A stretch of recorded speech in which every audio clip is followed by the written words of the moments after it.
Amb la finalitat de reduir un 10% el pressupost sanitari, el Departament de Salut tancarà aquesta Setmana Santa els quiròfans de l'Hospital Santa Maria i de l'Hospital Arnau de Vilanova.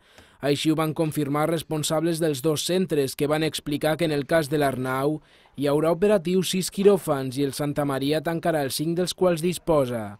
Les retallades continuaran amb tota probabilitat a l'estiu, amb el tancament de més quiròfans i plantes mitjançant la concentració de les vacances del personal.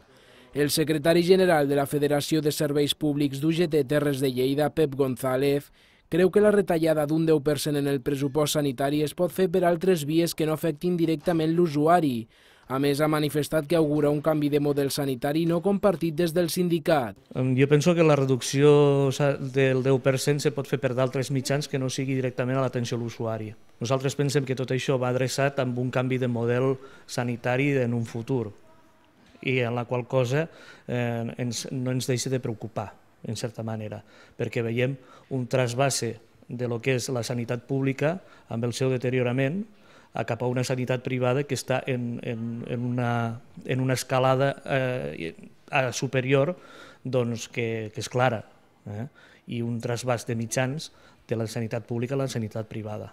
Responsables de l'Hospital Santa Maria han assenyalat que el centre prefereix passar un període curt sense activitat quirúrgica que no pas estar sense funcionar al 100% més temps. A més, han afegit que aquestes retallades no afectarien l'activitat global anual de l'hospital. L'Arnau ja va anunciar a començaments d'any al seu personal el tancament de 60 llits durant els 2 torns de vacances de l'hospital per Setmana Santa i els quiròfans per a operacions programades durant tots els ponts festius d'aquest any.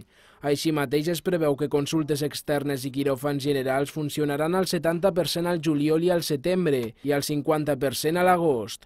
El pressupost anual de la regió sanitària de Lleida és de 400 milions d'euros, que aquest any registrarà una retallada d'uns 40. Pel que fa a l'Arnau i al Santa Maria, tenen pressupostos de 130 i 55 milions d'euros respectivament, que també es retallaran al voltant d'un 10%. La Conselleria de Salut augura, a més, acomiadaments de personal interí i de substitucions en alguns centres sanitaris en el marc de la retallada.